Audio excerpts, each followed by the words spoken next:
Eu sou Mário Persona e essas são as respostas que eu dei aos que me perguntaram sobre a Bíblia.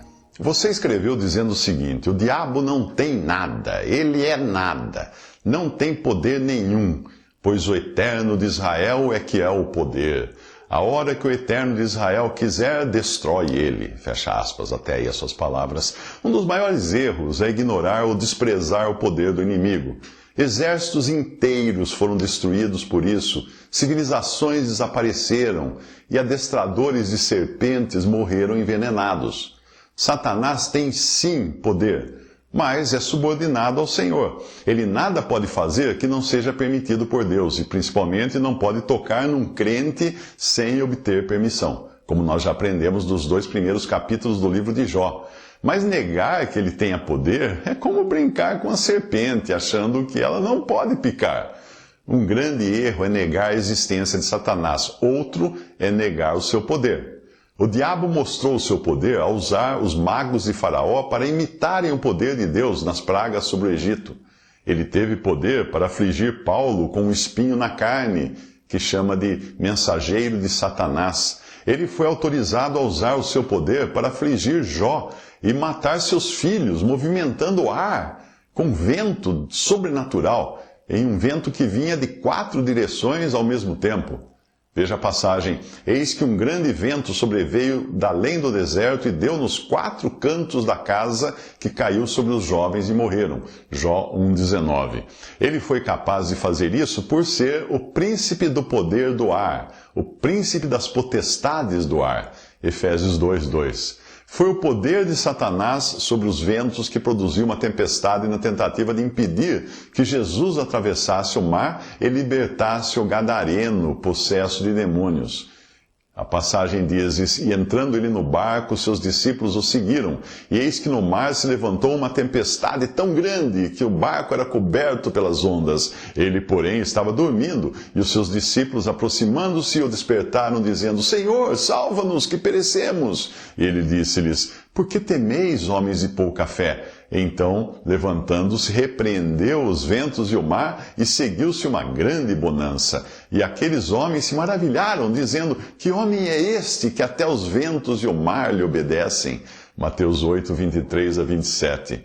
Se os ventos e o mar, cujas ondas são produzidas pelos ventos, que por sua vez é o príncipe dos poderes do ar, produzido pelo príncipe dos poderes do ar, e esses mesmos ventos deviam obediência ao Senhor, nada que Satanás possa fazer escapa do controle dele.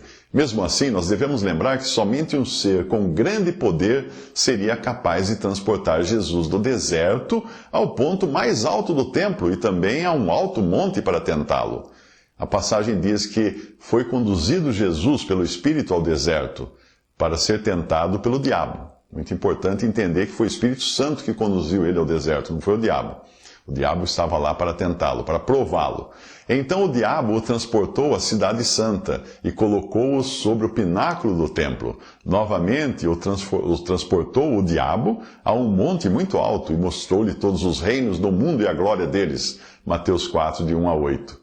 Portanto, negar o poder de Satanás não é a solução para livrar-se dele. A solução bíblica é admitir seu poder e permanecer em comunhão com o Senhor para não sofrer as consequências desse poder e, mesmo quando sofremos, sabermos que o seu poder não pode ser aplicado sobre o crente sem a expressa permissão de Deus.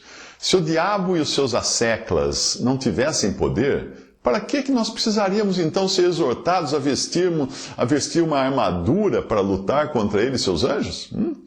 Mas a palavra de Deus nos ensina não apenas a nos revestirmos dessa ou daquela proteção, mas de toda a armadura de Deus. Veja a passagem: revesti-vos de toda a armadura de Deus, para que possais estar firmes contra as astutas ciladas do diabo.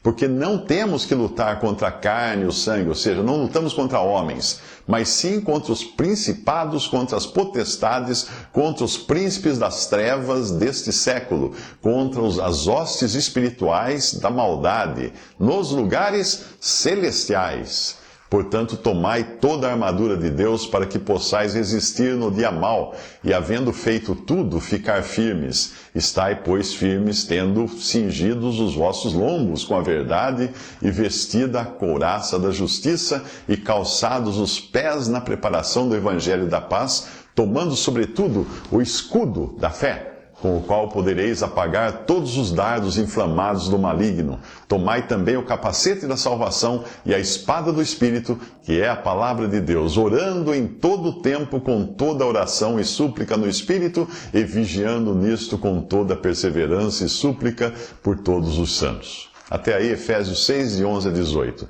Devemos também ter em mente que Satanás está sempre ativo para impedir a obra de Deus nesse mundo, e quando o Senhor permite, ele consegue fazer isso, como foi o caso com Paulo. A passagem diz: por isso bem quisemos uma e outra vez ir ter convosco, pelo menos eu, Paulo, mas Satanás nolo impediu.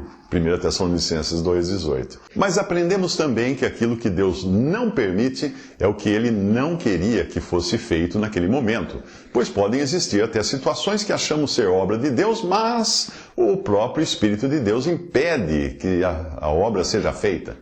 Foi assim com Paulo e com os que o acompanhavam. A passagem diz que, passando pela Frígia e pela província da Galácia, foram impedidos pelo Espírito Santo de anunciar a palavra na Ásia. E quando chegaram a Mísia, intentavam ir para a Bitínia, mas o Espírito não lhe permitiu. Atos 16, de 6 a 7.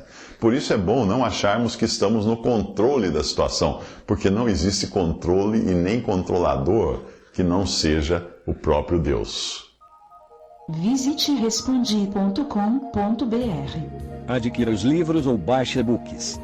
Visite 3minutos.net. Baixe o aplicativo.